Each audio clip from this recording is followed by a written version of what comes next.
Oh, híjole. Dimensions de la vida, les dones generalment són invisibilitzades. I el que pretenem amb aquest acte és posar veu amb aquestes dones que en el seu moment van escriure poesia. Per una altra part, també l'objectiu és donar solidaritat en l'establiment del Yesterday, que, com sabeu, fa ja més d'un any que està tancat i que l'oci solidari va ser una iniciativa seva, del Xus i de la seva família, un cop al mes es donava la possibilitat que diferents entitats de la ciutat donessin a conèixer la seva programació, la seva activitat, i per una altra part també una part de la recaudació que es feia aquell dia anava pels projectes de l'entitat. Per tant, ens semblava que era una manera justa de contribuir d'alguna manera a la solidaritat amb aquest establiment que durant tant de temps ha fet aquesta tasca.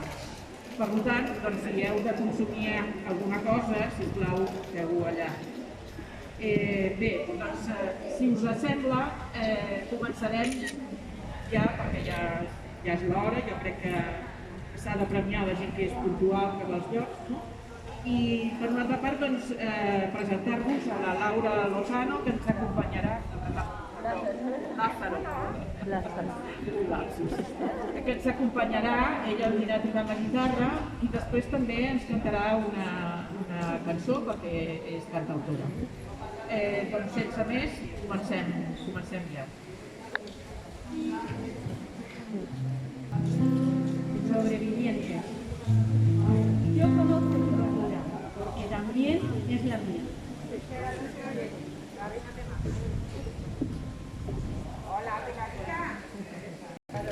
Locas maravillosas, estrafalarias floridas, ovejas negras descarriadas sin remedio, vergüenza de la familia, piezas de seda fina, amazonas del asfalto, guerrilleras de la vida, locas de 1000 edades, llenas de rabia y gritos, buscadoras de verdades, locas fuertes, poderosas, locas tiernas, vulnerables. Cada día una batalla, una norma que rompemos, un milagro que creamos para poder seguir siendo. Locas solas, tristes, plenas. Mujeres locas, intensas. Locas mujeres, ciertas.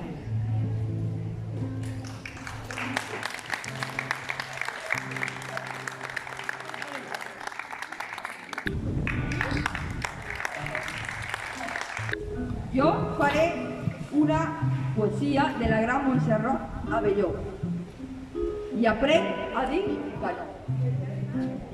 Amolla en la nit la veu amarga o la veu esperançada i aprenc a dir que no, que ja no és temps de plorar ni de lamentar-se, ni tampoc han de cercar excuses fàcils. I aprenc a dir que no. Gràcies. Un altre de la Montserrat Abelló. Deixant-vas tu els anys que damunt del cos s'han tornat cuirar-se. Em miro al mirall i no veig altra cosa que aquesta pell que se m'adhereix com un destanyigua que massa temps he dut a sobre. Però em queden els ulls i sé que dins d'aquest cos encara m'hi corre ben roja la sang. Lluna Bonet. El meu traç omple papers blancs sense vida i es converteix en vivències extraordinàries tan acolorides com tu.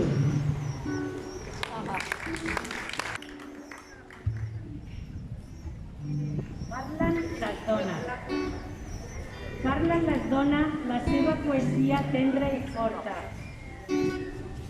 Ben poc s'aturen a escoltar aquestes veus, que, transversades, un nou llenguatge viuen nascut al fons del segle.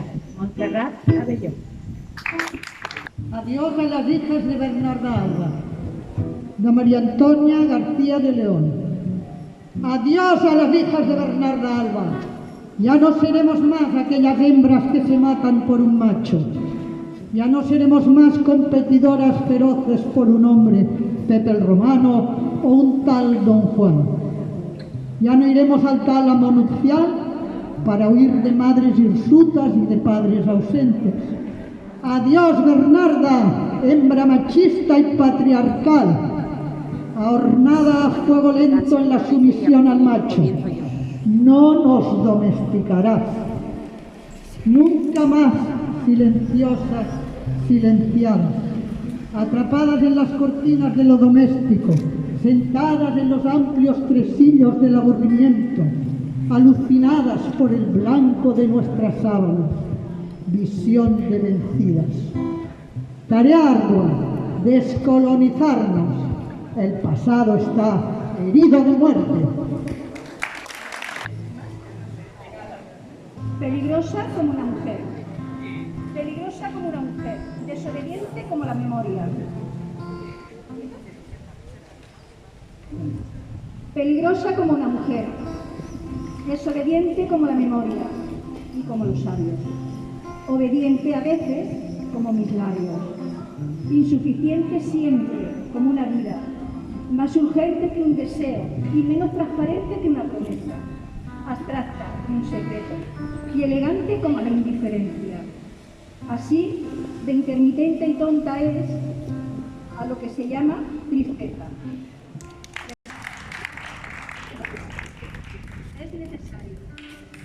Es necesario revertir el hechizo, ese que borra a las mujeres de los libros de historia y las esferas de poder, de las antologías, ese que las encierra entre cuatro paredes con solo colocarles un anillo.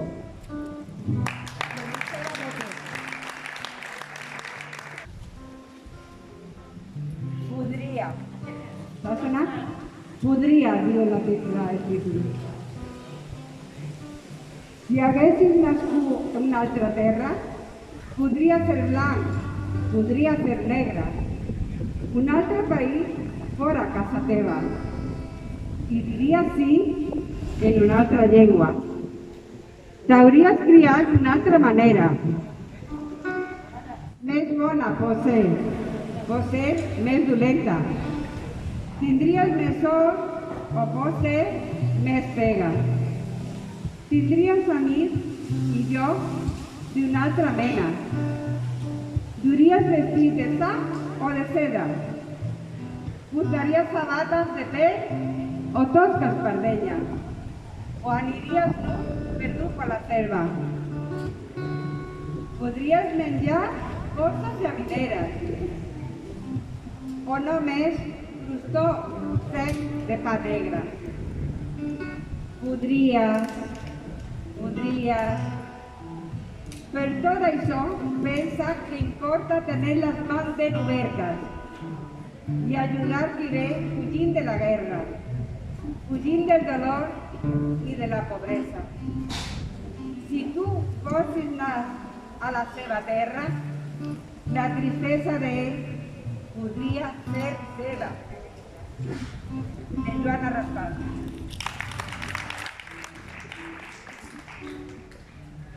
El meu poema és de Foruk Farosa, poetessa iraní. Farosa, poetessa iraní. No me impongas el silencio. No me impongas el silencio. Tengo una historia que contar. Quítame esta cadena de los pies. Mi corazón se agita por una pasión. Ven, hombre, egoísta, ven. Abre las rejas de esta jaula. Me hiciste prisionera de por vida. Libérame para mi último vuelo. Soy ese pájaro que desde hace tiempo sueña con volar. Mi canto se hizo suspiro en mi apesumbrado corazón. Mis días huyeron en lamentos.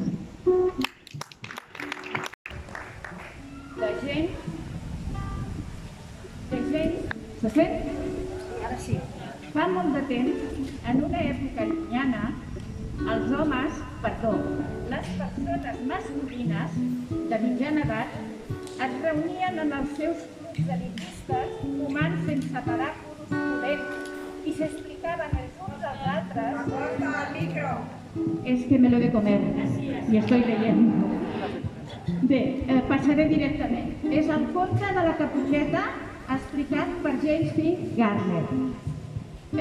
No és un poema, és un conte. Vet aquí que una vegada hi havia una persona jove que es deia Caputxeta Vermella i que vivia amb sa mare a la vora d'un gran bosc. Un bon dia, sa mare li va demanar que portés un cistell de fruita fresca i aigua mineral a l'àvia.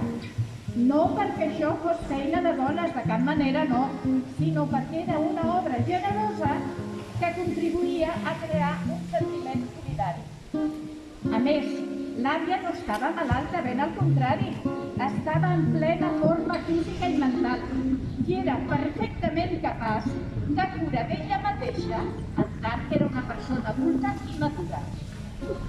Així doncs, la Caputxeta Vermella es va endinsar al bosc amb el cistell.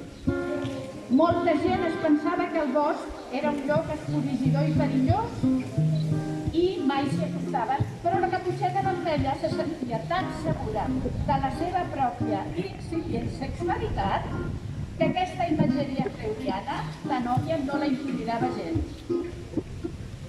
De camí a ca l'àvia se li acostà un lloc que li va preguntar què duia el cistell.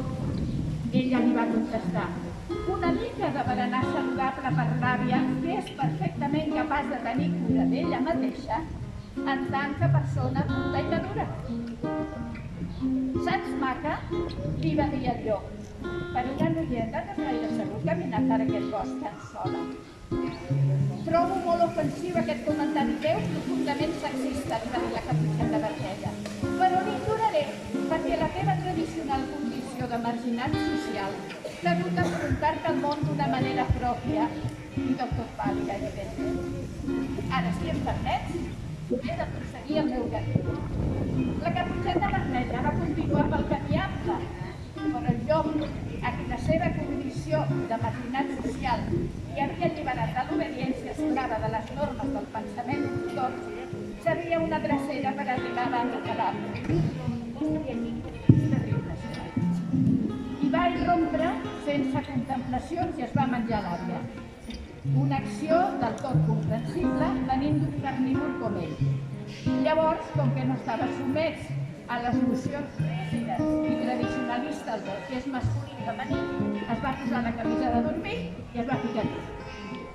La Caputxeta va entrar a la casa i va dir: àvia, porto berenar sense greixos i sense sal i voldria que l'acceptessis com un homenatge al teu paper de matriarca. Des del llit, el llop li va dir amb veu fluixa: quina més a prop nena que pugui veure. Ai, àvia, és que no me'n recordava que a nivell òptic ets deficient com una rata pinyada. Àvia, quines dents tan grosses que tens. Diu, estic molt content de ser qui soc, va dir allò. I va saltar del llit, va agafar la Caputxeta Vermella i amb les urpes es va decidir a devorar-la. La Caputxeta va esclatar, alarmada no pas per l'evident tendència transvestista del llop, sinó perquè estava envaint la seva intimitat. Els xistres es van sentir un company llenyataire que hi passava. Ell s'estimava més que li diguessin company tècnic en carburants forestals. Va entrar corrents a la caseta, va veure l'avalot i va intentar intervenir. Mentre aixecava la destrat, la Caputxeta Vermella i el llop es van aturar. Cosa, noi, què t'has cregut? El company llenyataire va parpadejar i va intentar respondre, però no li sortien les paraules. Entres aquí com un individu d'una civilització primitiva, deixant que l'arma pensi per tu, exclamà la Caputxeta. Sexista, discriminador de persones femenines. Els llops i les dones, tu penses que necessitem un home perquè ens defensi? Quan va sentir això, l'àvia va sortir de la boca del llop i va matar el llop. L'àvia i el llop es van sentir, junt amb la Caputxeta, amb un sentiment solidari i van decidir crear una comunitat alternativa basada en el respecte mutu i la cooperació. I van viure feliços i van menjar guissos. La prèvia deia molt d'aquest conte perquè parlava del feminisme i del masclisme. és una poesia que en el seu moment va crear molt de debat perquè es va llegir en l'entrega de premis de Ciutat de Barcelona l'any 2016. I en aquella entrega els senyors Fernández Díaz es van aixecar de la cadira i van marxar en senyal de protesta. I posteriorment la cosa no va quedar així, sinó que va anar juntament amb l'associació de juristes cristians, va anar als tribunals. Evidentment els tribunals van donar que no era motiu de condemna. I diu així: mare meva que no sé on ets, de qui només en tinc el nom, mare nostra que esteu en cel, sigui santificat el vostre coll, l'epidural, la llevadora, vingui a nosaltres el vostre crit, el vostre amor, la vostra força. Facis la vostra voluntat al nostre úter sobre la terra. El nostre dia de cada dia doneu-nos avui i no permeteu que els fills de puta avortin l'amor, facin la guerra, ens deslliureu-nos d'ells pels segles dels segles. Vagina, anem! Les dones per un món millor. Si el món fos per Joana Raspall.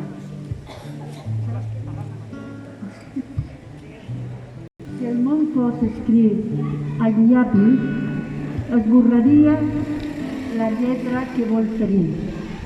Podria esborrar mentides que no cal dir. N'esborraria la enveja que porta mal.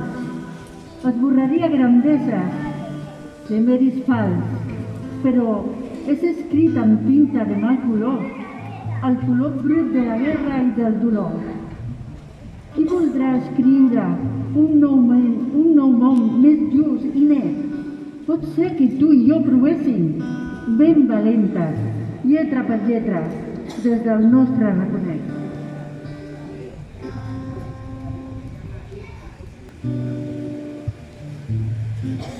De Montserrat, sento com golpeja la por. De Montserrat Abelló. Sento cau lenta sobre els paraigües. Dret a la plaça, un al costat dels altres, crident i ajuntem les mans. Després, restem silenciosos, com elles, com ells, anido la meva pròpia feblesa. De dol, de la Maria Mercè Marçal. La nit ens clava els seus ullals i el coll ens anima. Sota les pedres, l'escorpí balla que balla. La pluja lenta fa camí fins la cambra. L'escala fosca del mig no en té barana.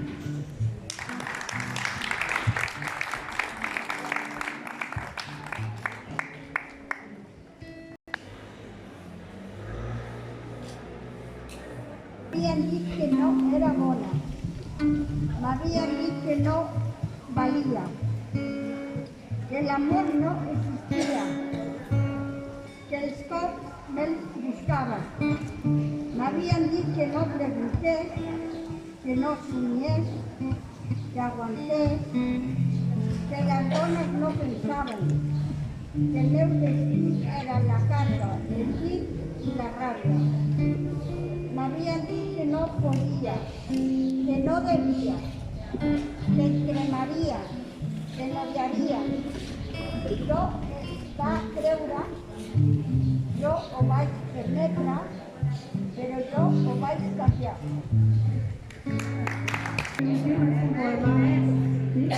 Bon dia a tothom. Faré l'últim, és un poema de la poeta chilena Gabriela Mistral, Dame la mano. Dame la mano y danzaremos, dame la mano y me amarás. Como una sola flor seremos, como una flor y nada más. El mismo verso cantaremos, al mismo paso bailarás. Como un espiga ondularemos, como una espiga y nada más. Te llamas Rosa y yo Esperanza, pero tu nombre olvidarás, porque seremos una danza en la colina y nada más. Em sembla que hi ha alguna dona que vol llegir. No van segones, Hi ha gent que ho pensa però no van segones. Yo llegiré Hombre Pequeñito, de la Alfonsina Storni. Hombre pequeñito, suelta a tu canario que quiere volar. Yo soy el canario, hombre pequeñito, déjame saltar. Estuve en tu jaula, hombre pequeñito, ¿qué jaula me das? Digo pequeñito porque no me entiendes ni me entenderás. Tampoco te entiendo, pero mientras tanto, ábreme la jaula que quiero escapar. Hombre pequeñito, te amé, media hora no me pidas más. Bé, abans d'acabar, tenim aquí el poeta Jordi Valls, que ens vol recitar una poesia, que li donem la paraula.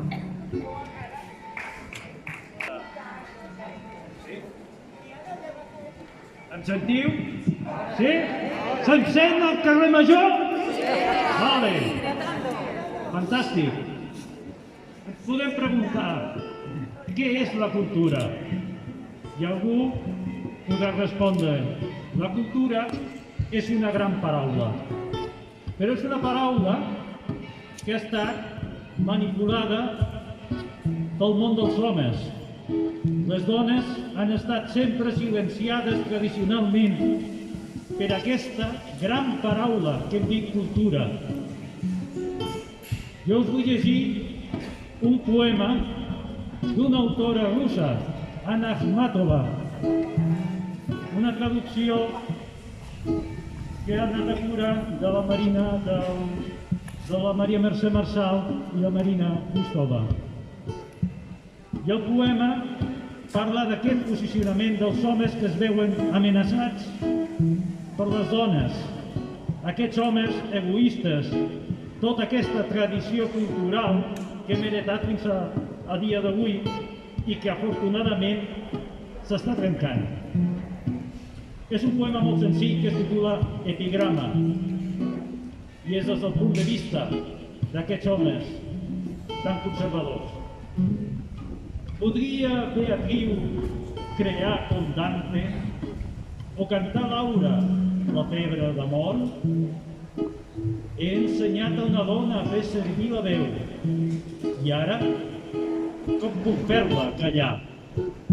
No la podrà fer callar. Això ara ja és impossible. Moltes gràcies.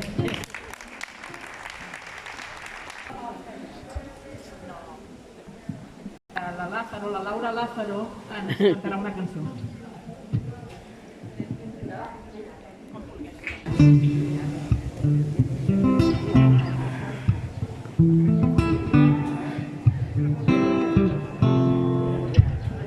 Me crucé de palabras, las miradas entre ellas se buscaban. Hoy te he visto y de repente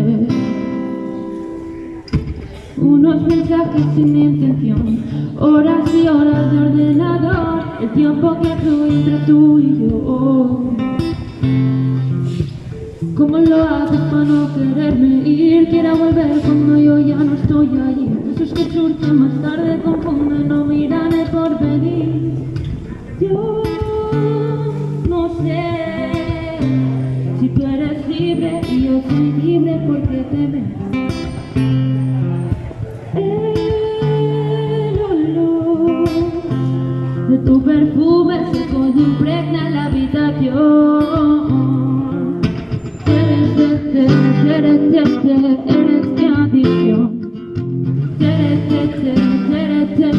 Somos conexión. Eres mi adicción. Mi adicción.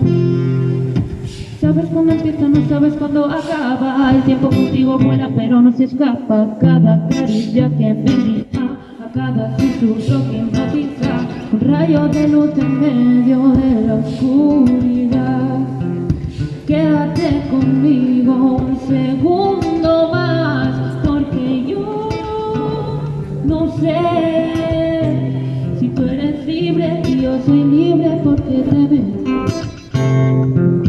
El olor de tu perfume seco y impregna la habitación.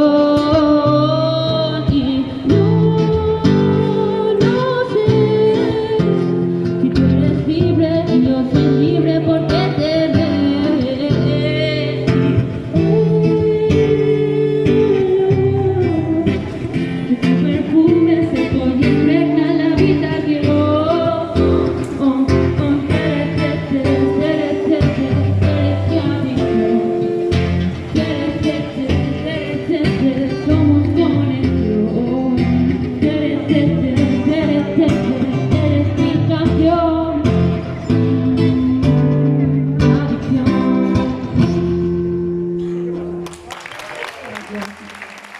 Podeu entrar dins a demanar la consumició alguna cosa per tocar. Les aglomeracions.